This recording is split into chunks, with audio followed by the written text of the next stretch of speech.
Posters दिख रहे हैं, दिल्ली में दिख रहे हैं, सीलमपुर में, और उस पर स्पष्ट लिखा हुआ है कि हिंदू घर बिकाऊ हैं। देखिए, ऐसा है कि देश की राजधानी दिल्ली अपराधों का गढ़ बन गई है, कोई आज से हम नहीं कह रहे। हम बार बार इस चीज को सदन में, सड़क पे, प्रेस कॉन्फ्रेंसेस के जरिए सरकार को आगाह कर रहे हैं कि भाई यहाँ अपराध बहुत बढ़ रहा है। गैंग वॉर होते हैं दिल्ली की सड़कों पे, महिला का गैंग रेप करके उसको कई किलोमीटर तक सड़क पे घसीटा जाता है, कोर्ट के अंदर हत्या हो जाती है न्यायाधीश के सामने। तो जिस प्रदेश में न्यायाधीश सुरक्षित नहीं है, जहां राष्ट्रपति रहते हैं, उपराष्ट्रपति रहते हैं, प्रधानमंत्री रहते हैं, गृह मंत्री रहते हैं, तमाम देशों के राजदूत रहते हैं, आप क्या पूरे देश को कैसे सुरक्षित रखेंगे? आपके नाक के नीचे अपराध हो रहा है, 500 हत्याएं साल भर में हो रही है दिल्ली में। तो इसलिए आप मुर्शिदाबाद के कानून व्यवस्था पे आप नौटंकी करेंगे और यहाँ के मामले में आप चुप रहेंगे। तो ये जो बीजेपी का दोहरा चरित्र है कि जहां पर उनकी सरकार नहीं है वहां बिल्कुल आग लगाने का काम करो, जहां पे उनकी सरकार है वहां खामोश हो जाओ, अपराध हो रहा है, तो ये ठीक नहीं है।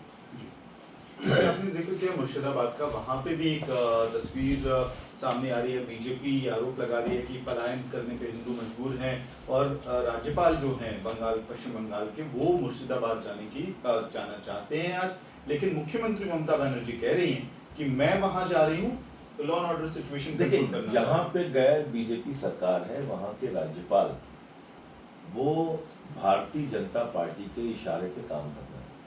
ये बहुत ही दुर्भाग्यपूर्ण है लोकतंत्र के लिए और हमारे संविधान के लिए। अब आप देखिए, जब तक आम आदमी पार्टी की सरकार थी दिल्ली में, एलजी साहब हर जगह सक्रिय रहते थे। अब क्यों नहीं जाते एलजी साहब? अब क्यों नहीं दिखाई पड़ते एलजी साहब?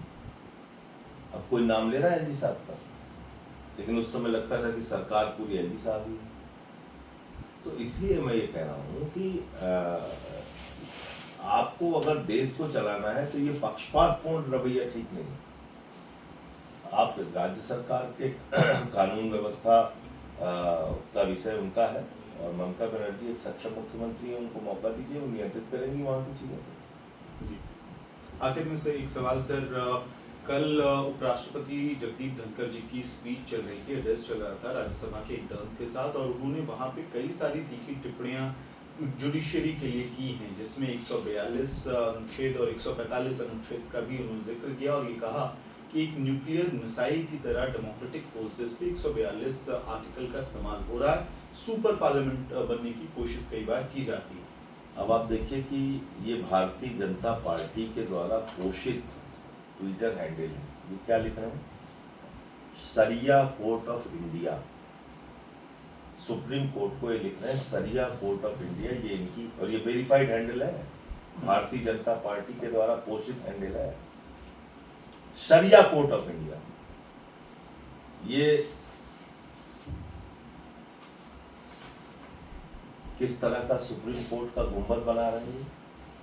ये भारतीय जनता पार्टी के द्वारा पोषित हैंडल है, बीजेपी के समर्थक है। ये आप देखिए सुप्रीम कोर्ट की क्या हालत की है इन्होंने, सुप्रीम कोर्ट का किस तरीके की तस्वीर लगा रहे हैं, ये हिम्मत कहां से आती है? बीजेपी सर्वोच्च न्यायालय तक को मानने के लिए तैयार नहीं। आप चाहते हैं कि ये देश आपकी मर्जी से चलेगा? अरे भाई, ये देश बाबा साहब डॉक्टर भीमराव अंबेडकर जी के द्वारा लिखे गए संविधान से चलेगा। और उसमें क्या लिखा हुआ है? संविधान की धारा 26 कहती है कि अलग अलग धर्म के लोगों को अपनी धार्मिक मान्यताओं के हिसाब से अपनी धार्मिक संपत्तियों के प्रबंधन करने, पूजा अर्चना उपासना इबादत प्रेयर करने की आजादी है। आप उसको कैसे छीन लेंगे? और ये बात मोदी जी को नहीं समझ में आ रही।